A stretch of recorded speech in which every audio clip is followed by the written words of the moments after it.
Jonathan Kuminga is playing the best basketball of his career. They've boosted his playing time by about 8 minutes a game over the last 10 games. He's pretty much untouchable right now. I think it's like Steph and Kuminga and then everything else. Yeah. He's not accepting their current offers. He added that he wants to continue to explore options with his agent, whether that's continuing conversations with the Warriors, but also sign and trade options that are available to him in the marketplace. Jonathan Kuminga and the Golden State Warriors are locked in what's now being called one of the most intense contract standoffs in the NBA. Sources say the Warriors' entire offseason is on hold because of this. And it's not just about the money though. The $5 million gap is massive. Kuminga wants $35 million a year. The Warriors are holding firm at $30 million. But this goes deeper. This is about a 22-year-old forward who averaged 24 points when Steph Curry went down. Only 2. Be benched in back-to-back elimination games. A player who openly admitted to losing faith in Steve Kerr's ability to develop him.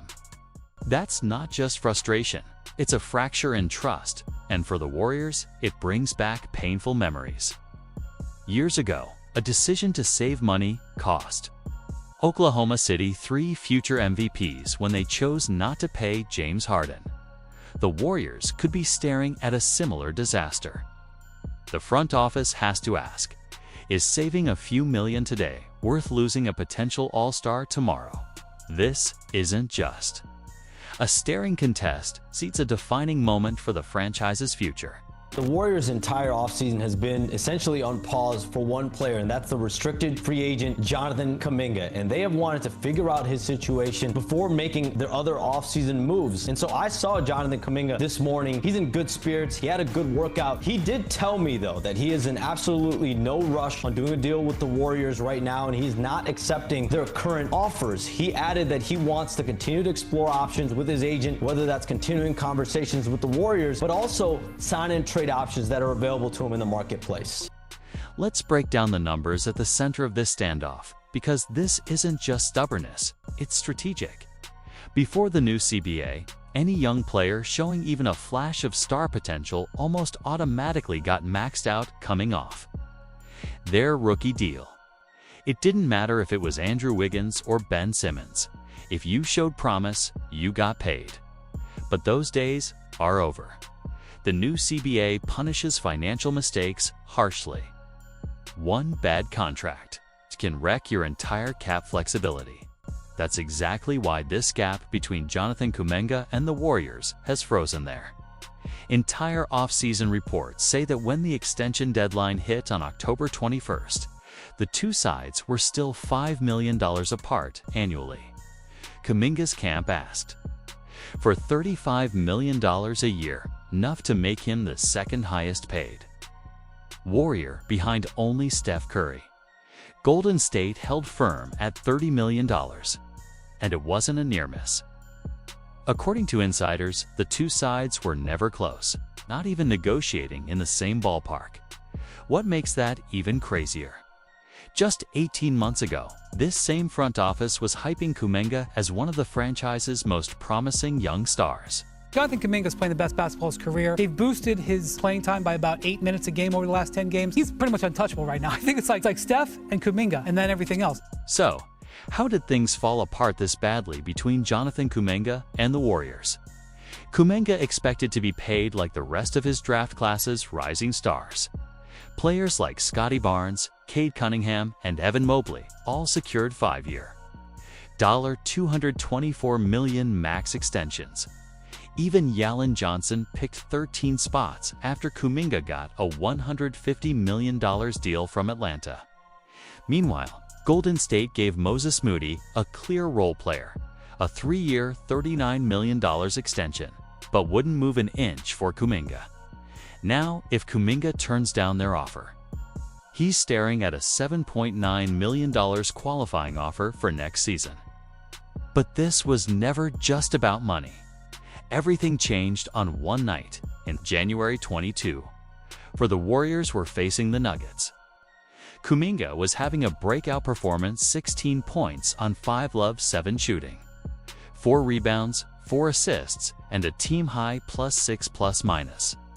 Then, with 18 minutes left in the game, Steve Kerr benched him. Just like that. The Warriors ended up losing. And what happened after shook the franchise. A report dropped that Kuminga had lost faith in Steve Kerr and no longer believed the coach would help him reach his full potential.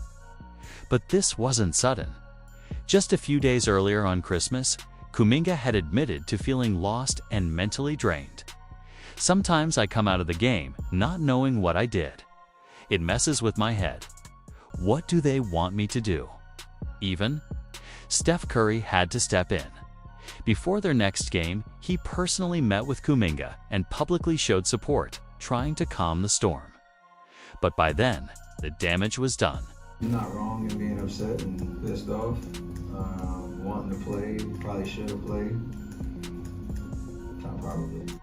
Things between Jonathan Kuminga and the Golden State Warriors went from tense to surreal. After all the noise in January, Steve Kerr tried to brush it off. When asked about Kuminga's frustrations, Kerr joked, "I played 15 years and was frustrated with my playing time all 15. But this wasn't something to laugh at." Less than 24 hours later, Kerr and Kuminga had a face-to-face meeting where Kuminga insisted there was no beef and that he never complained about minutes. But the cracks were already visible. Things were about to get weirder. Fast forward to February 2025.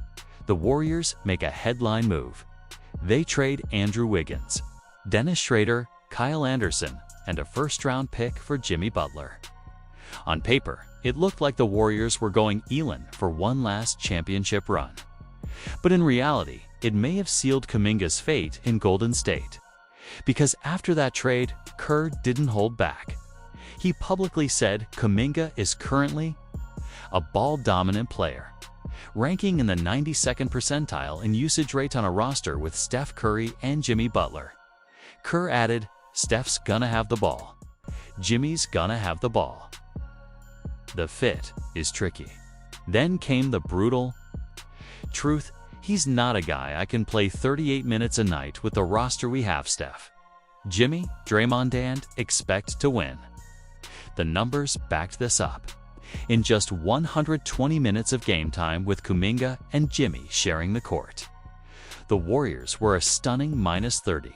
Even Kerr admitted that lineups with Jimmy, Kuminga, and Draymond just didn't work. Now, here's where things get even more complicated. If you looked only at Kuminga's regular season stats, you wouldn't necessarily see a max contract player. In 2024-25, he averaged 15.3 points, 4.6 rebounds, and 2.2 assists per game.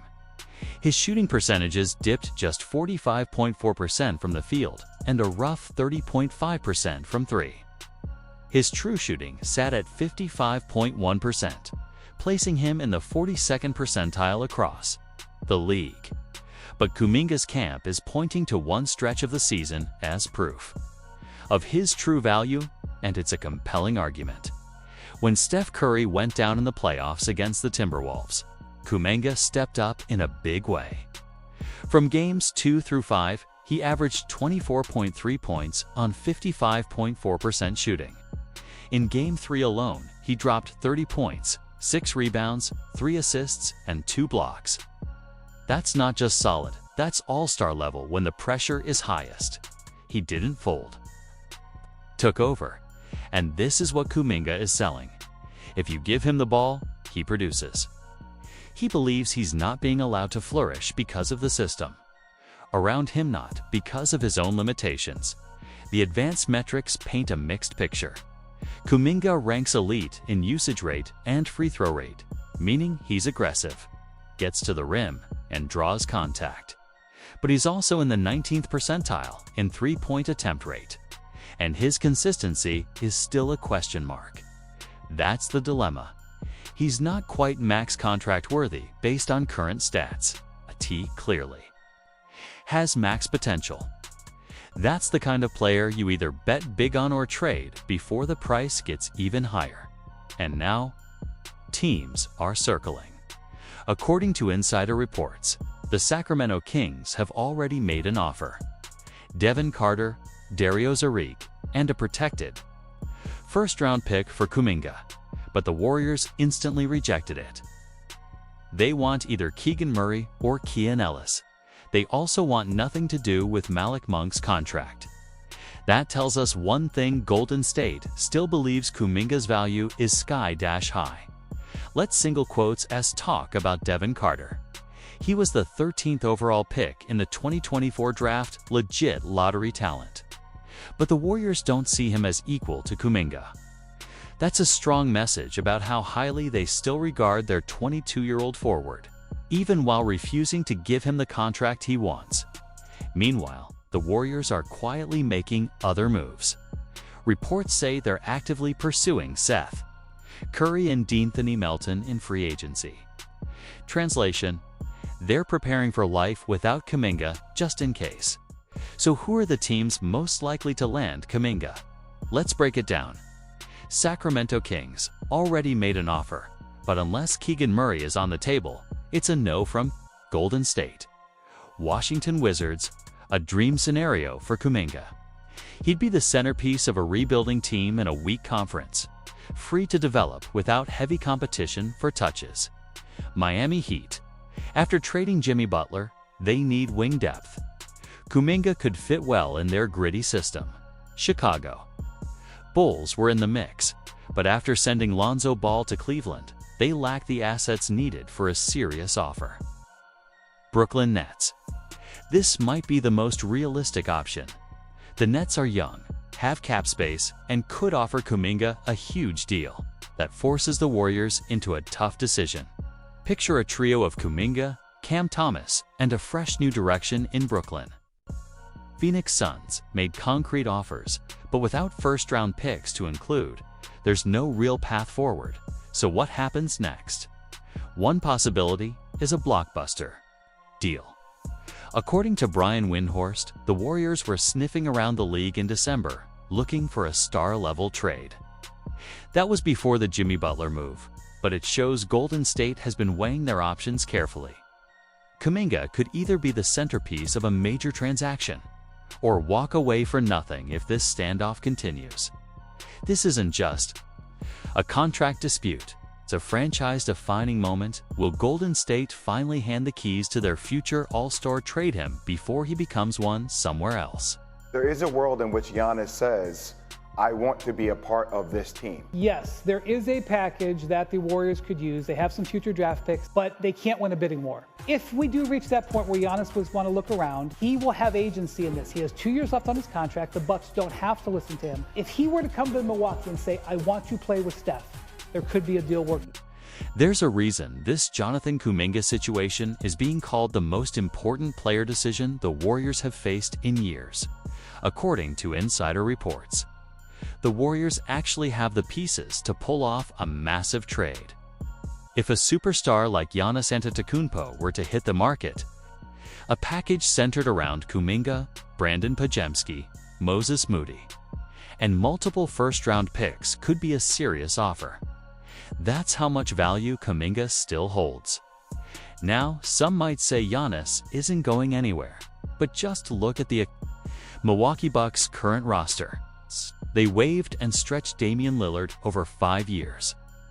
Sure, they signed Miles Turner, but the rest of the team is barely playoff caliber. We're talking about a lineup featuring Cole Anthony, AJ Green, Gary Harris, Andre Jackson, Kyle Kuzma, Chris Livingston, Bobby Portis, Kevin Porter Jr., Gary Trent Jr., Jericho Sims, and Taurean Prince. To top it off, Doc Rivers is the head coach. This is not a championship roster, and Giannis knows it. While he hasn't requested a trade yet, the door isn't exactly closed. If he does ask out and the Bucks lack the assets to rebuild, they might just send him wherever he wants, see if the return helps them reset. But even if the Giannis scenario doesn't happen, there's another option: Joel Embiid. The Warriors could offer the same package for him, but Embiid's injury history and ball dominance make the fit questionable next to Steph Curry and Jimmy Butler. Now, what if the Warriors don't trade Kuminga at all and just let him walk? That's a brutal possibility. And the financial reality makes it even harder to ignore. The Warriors already have over $130 million committed to Steph Curry, Jimmy Butler, and Draymond Green for the 2025-26 season.